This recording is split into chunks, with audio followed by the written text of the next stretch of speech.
You're watching the third episode of Game Development, and today we're going to chat about brainstorming ideas for a new game. So let's get started. Hello everyone, this is Stephen Caruana and welcome to another episode of Game Development, where every week I get to pick the brains of some talented people from the game dev industry. Joining us this week is Adriel Wallick. Hi Adriel. Hello. Some people might know you as the person who organizes Train Jam, others from sharing your Game a Week experience, but why don't you tell us a bit about yourself? Yeah, so I'm Adriel Wallick. I am an indie developer. I used to be from the US, now I'm based in the Netherlands, and yeah, like you said, I'm basically best known for organizing Train Jam, which is a game jam that happens on a train every year before GDC from Chicago to San Francisco, and then also being that person who spent an entire year making a different game every single week. So that's what I do. How did that turn out? I mean, I've seen you talk about it and seen you post, but giving it firsthand to everyone who's listening over here, what's your initial reaction to that, having gone through that experience? It was definitely a really interesting and educational experience, and I think it really helped my a lot of things in my game development abilities, because when I started doing the whole game a week thing, it was mostly a way to gain my motivation back, because I had just sort of quit my job, decided I wanted to be, an independent, like totally independent solo developer, and I completely lost my motivation. Like I just sort of spent days and days and days and months just not doing anything because I had all these ideas and all this unlimited time, and I didn't really have too much of a money pressure at the time, and so it's just one of those things where I just I sat down every day to work on stuff and then just did nothing because there's no pressure basically. Yeah, there's no pressure to do anything, so it was just like, oh, I'll just look at Reddit for a little bit, or oh, I'll look at Twitter for a little bit. It was very much like it was really hard to motivate myself, and so it's funny because I didn't do anything for a long time, and then I felt bad because I was wasting all this time, but then since I felt bad, I did less things, and it was like this endless cycle. And then finally it was another developer, Rami Ismail from Lambier, who was just like, hey, why don't you just put a deadline on yourself, see how that works, work on one idea for a week, and then scrap it and move on to a new idea. And that's sort of where making the game a week kind of came from, because it then spiraled out of control of me just doing it for an entire year to see if I could do it. But it definitely came with a lot of very, very, very interesting lessons that I wasn't quite expecting, both in, game design, game development, idea generation, finishing things, creating things, and the sort of emotional response of having to release things all the time. And there was a lot of really educational parts of it. It was very exhausting too. I don't know if you've ever tried to do one thing every single week for an entire year, but man, it's exhausting. I can't imagine actually, because it really does sound like a lot of pressure. I mean, by now you've literally done dozens of games. I mean, at a certain point it must become quite challenging to keep it fresh or to come up with new ideas which you haven't already used. I mean, how do you cope with that? How do you go about it? It was a really interesting thing that happened, because when I first went solo developer, I thought to myself, I have all these really great ideas that have just sort of been sitting in my head, that have just been there festering for years from, little nuggets of ideas that happen when you're playing other games or talking with friends. And there's these ideas that were in my head forever, so I was like, okay, now that I have all the time in the world, I'm going to make all these game ideas because I have a million of them and they're all great and fantastic. And then when I started doing the game a week, I went from that pool of ideas in my head, and I quickly learned that they were all terrible. But then the interesting thing that happened was that because I had used up all of these ideas that were in my head, because, it turned out I only had 5 or 6 ideas in there.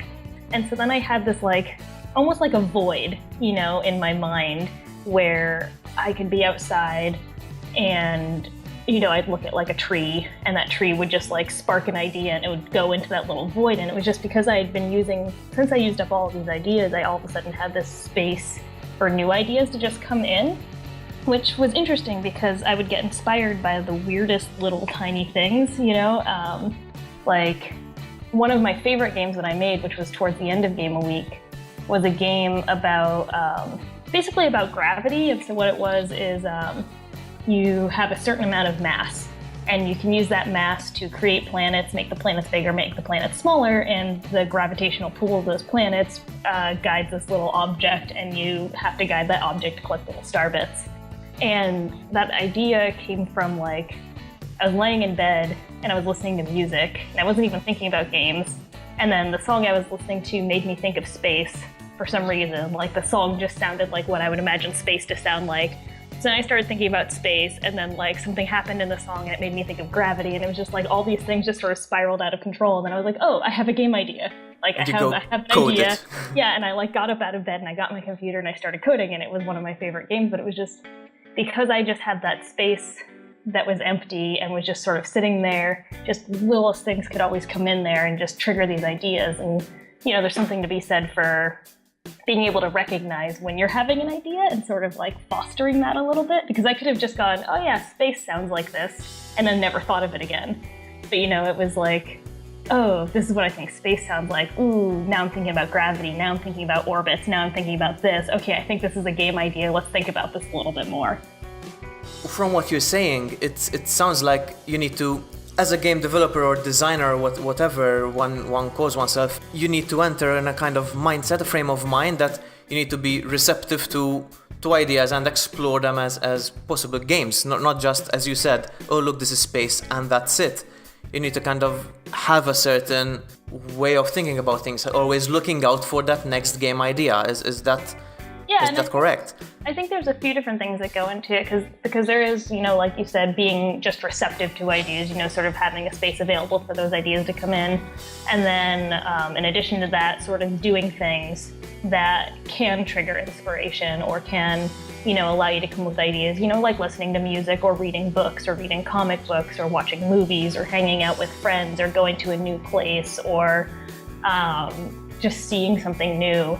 You know, like if I don't really have anything that I'm thinking about, it's really nice to go for a walk, you know, and then when you're out for a walk, you go something new, and then you see new things, and just like different stimuli coming into you is such a good way to be inspired about things, because I spent a lot of my time when I was doing the game a week not living anywhere. And so I traveled around a lot, and I went to a lot of new places, and I saw a lot of new people, and that was one of those things that would always trigger ideas as well, because I was just getting constant stimuli that was new. So I'd go to a new place and there'd be something cool in that culture, and that would inspire an idea that would then, you know, inspire a game idea. So there's being receptive, there's the constant sort of different stimuli from mediums outside of just games. And putting yourself in a situation to receive those stimuli. I mean, you can't, as you're saying, can't sit at home and have them come to you all the time. So yeah, and so being able to go out and do things that just sort of trigger different ideas and stimuli. And then there is, you know, the idea of taking that stimuli, putting it into that space and thinking of it as a game idea, you know, and not just letting it fall stagnant, like I said before. So I don't know, that's sort of my, like, trifecta of ways that I get inspired and come up with ideas. And it's a very, like, loose way to do that. And there's always, you know, a million better, more structured ways to do brainstorming.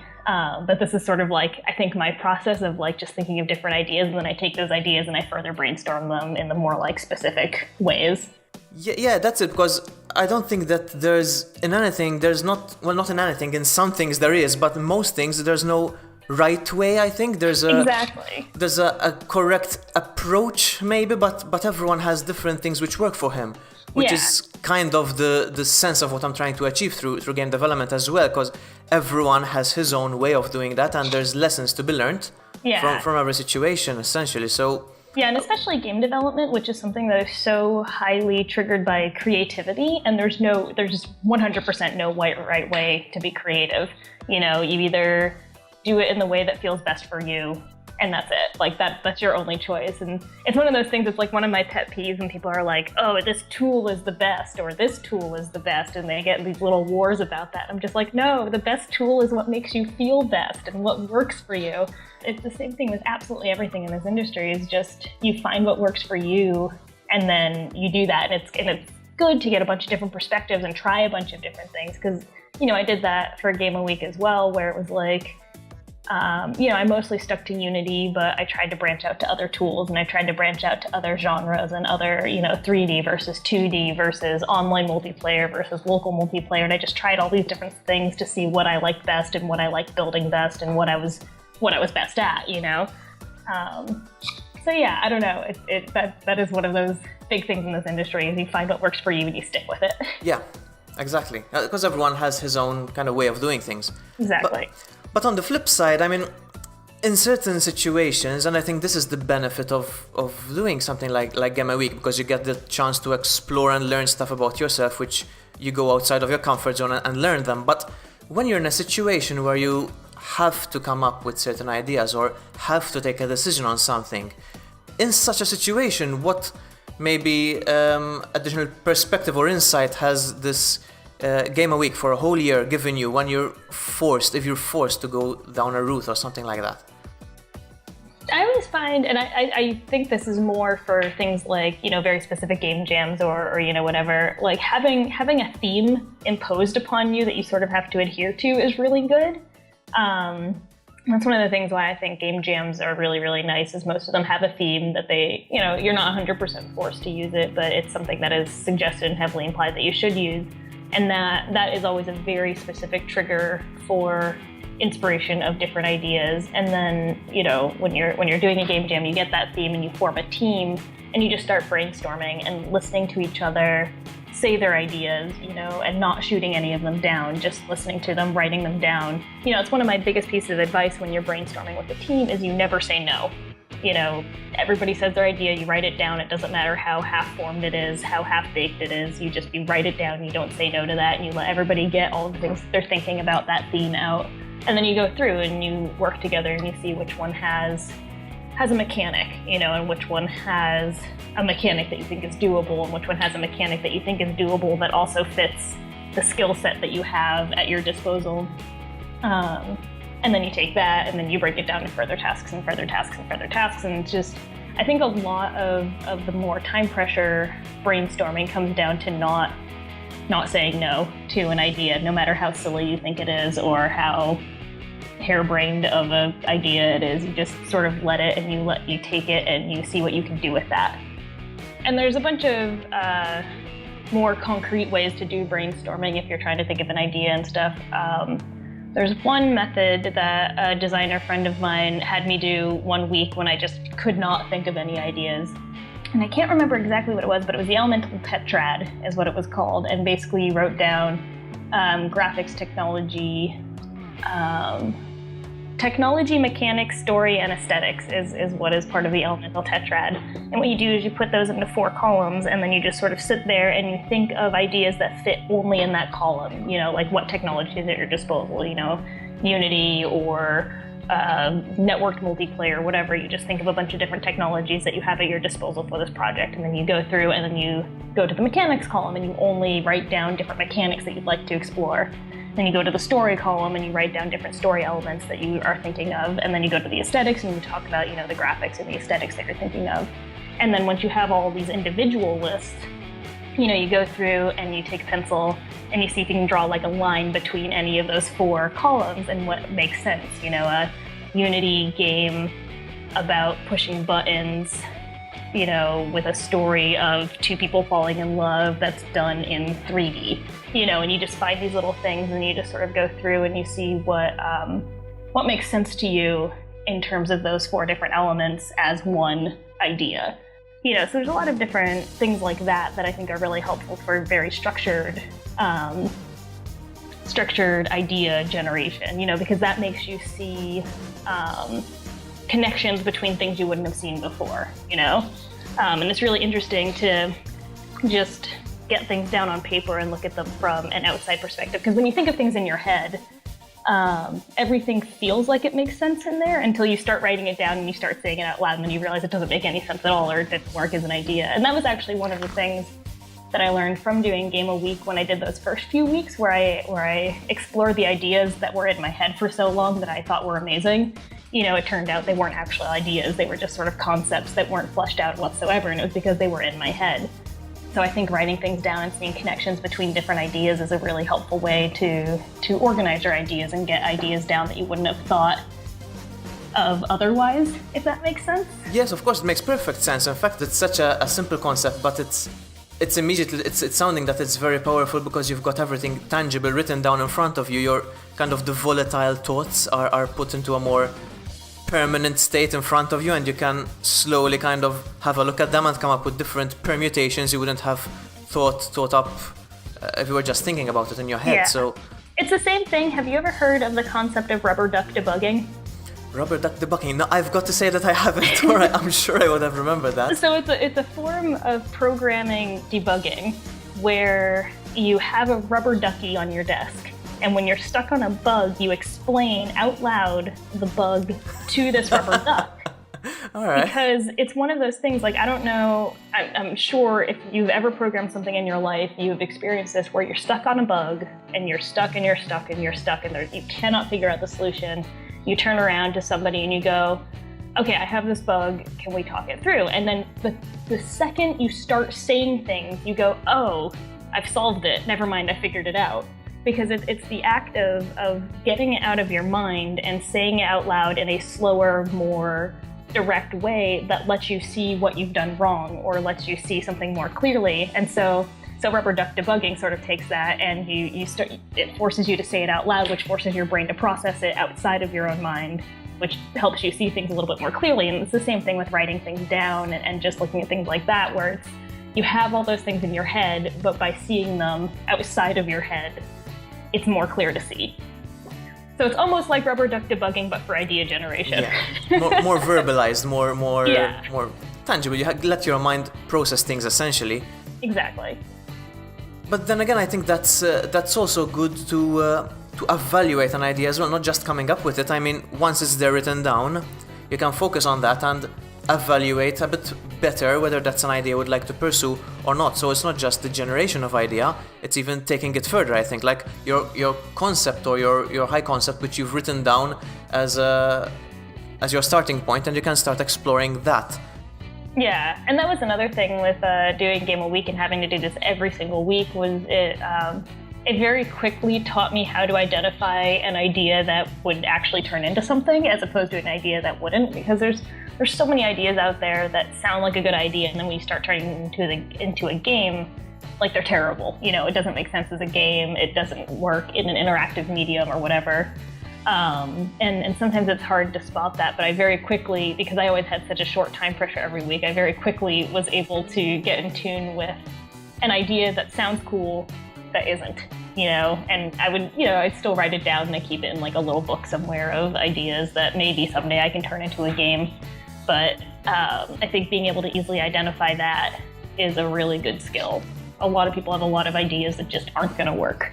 You know, and I think writing things down and going through the different, you know, breaking down an idea into very solid, tiny mechanics, you know, and breaking them down to their very mechanical elements is a really good process to get good at, to determine whether or not an idea is good. Like you said, you know, getting things organized out there and seeing what can happen and what can work, and if it does work, like what order you need to do things in and where you need to start and what's the most important part of the idea. You know, what mechanic is the one mechanic this idea can't live without, and what should you start with and what do you need, what kind of resources do you need, etc., etc., etc.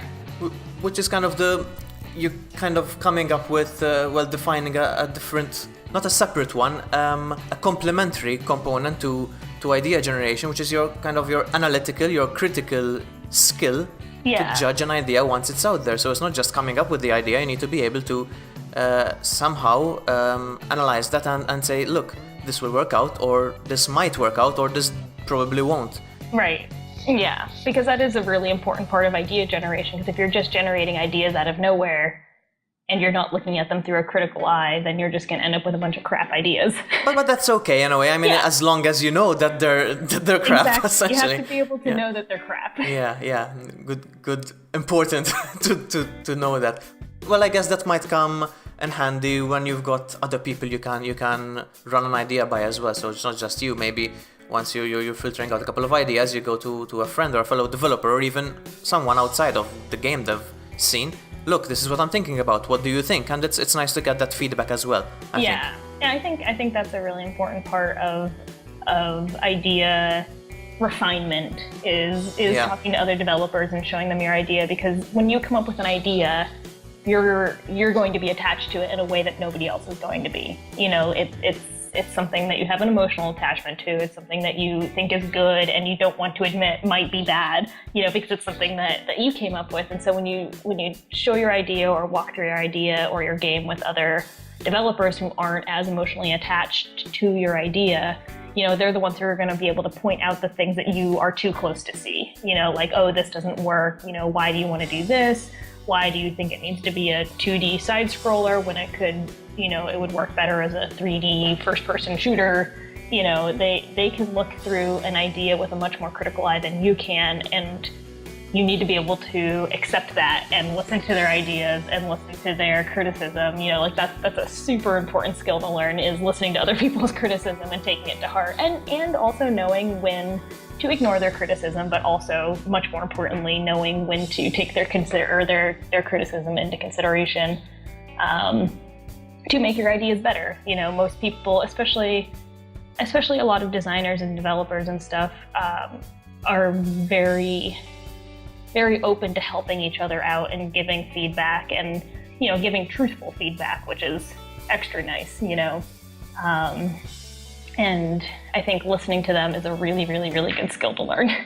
And it's not easy to open yourself up to, well, not to criticism only, but to listening ideas from other people. It's something many of us, including myself, need to get used to. Yeah, because as a human being, you have this inherent desire to defend all of your ideas because you came up with it and you think you're good at things, and by admitting that maybe this idea wasn't the best idea or this part of this idea wasn't the best idea, you're in a way admitting that you're not as good at things as you think you are. And so we have this desire to just get on the defensive and say, no, you're wrong because of this reason that makes no sense.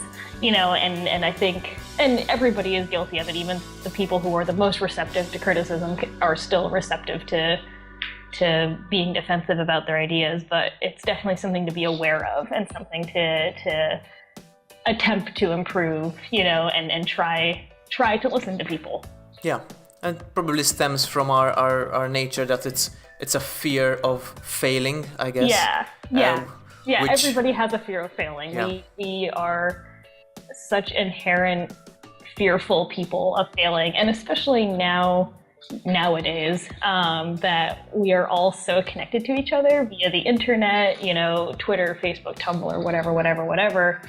Everybody can see everything that we're doing, and if we fail on this massive global scale where everybody is looking at us, and that's terrifying, and there's no real good way to get over that other than just saying, okay, whatever, we're all human, we all make mistakes, we all have ideas that aren't great, we all have ideas that are super great, and just try your hardest to not feel like you're failing terribly. Yeah, which is where it's nice to have a supportive community. I mean, I think the game development industry is kind of that community. The development scene is nice in that way, because you get people who support each other. I mean, everyone has different opinions, but you find groups which you identify with and have people you can talk to from the other side of the globe, basically, and it's nice to have access to that kind of thing as well. Exactly. There's all sorts of development forums or IRC channels or chats or everything that you can sort of talk about ideas and talk about your different things. And 99% of the time, people are nothing but supportive in there and will help you refine your idea, help you come up with new ideas, help you think of ways to do your ideas, and all of that stuff. And that is one of the great things about this industry. And I think it's because we are all very creative and motivated individuals. And I don't know what it is about this industry, but everybody's just nice. And they're all very, very helpful.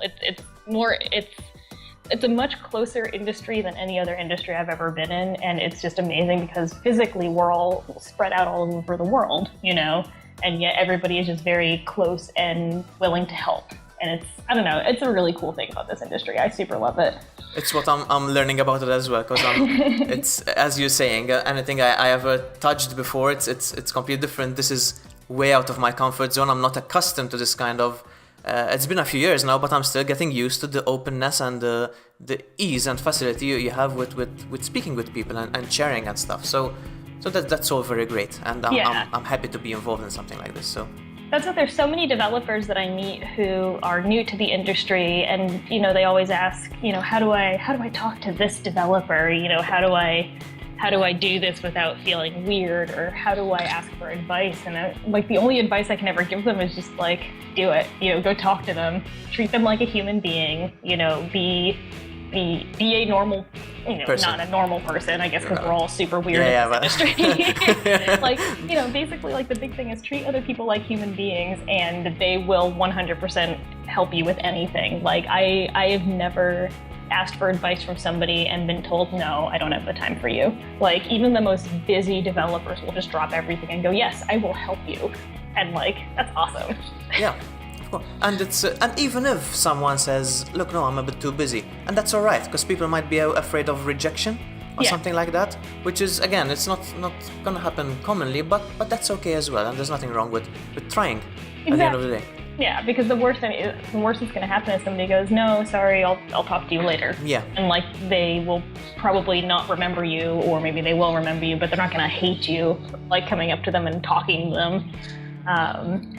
Yeah, I don't know. That's one of the big things about this industry is just it's such a communal industry. Despite a lot of us being independent or solo or whatever, everything is just this community-oriented industry. And so, coming up with ideas or executing on your ideas is such a community effort, even if it is just one person's game. They still have this network of people that they reach out to for advice and feedback and this, that, and the other thing.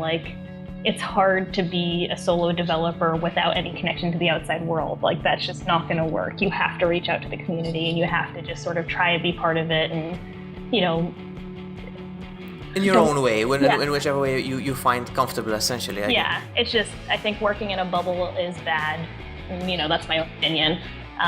So getting out of that bubble and being with other people and, showing your game to people and getting feedback is just so important. Speaking of reaching out to people, and this is a very cheesy way of segueing into the final bit, but this is a really good segue. So Adriel, where can people follow you online, and what should we look out for over the coming months from your end? So the best way to find me on the internet is to get on Twitter. I am on Twitter as Miss Minotaur, MSMINOTAUR, I believe is spelled right. Minotaur is a really hard word to spell in your head. I'll include it in the links below in the description and on the screen. It's where you can find me on Twitter, and then, I'm always open for getting emails. It's just Adriel@missminotaur.com, and Adriel is spelled ADRIEL. So that's where I hang out, is the Twitters and the emails. And the next few months, I don't know, I've been working on a bunch of stuff that's sort of bigger projects that are very early on, so I'm not talking about them yet, but I'm doing some cool things. Yeah. You'll see. Well, people should follow you and keep an eye out for those if they're curious to see what's going on. Exactly. Fantastic. Adriel, thank you so much for your time. Thank you. Hope to speak to you again soon. Guys, go follow her. The links are all in the description below. Also, please click on the subscribe button if you haven't subscribed already so you don't miss future episodes of Game Development, and feel free to leave any questions or suggestions in the comment section below or on Twitter. That brings us to the end of this week's episode, and I hope you'll join me again next week for another Game Development chat. Thank you all for watching, and I'll see you all very soon.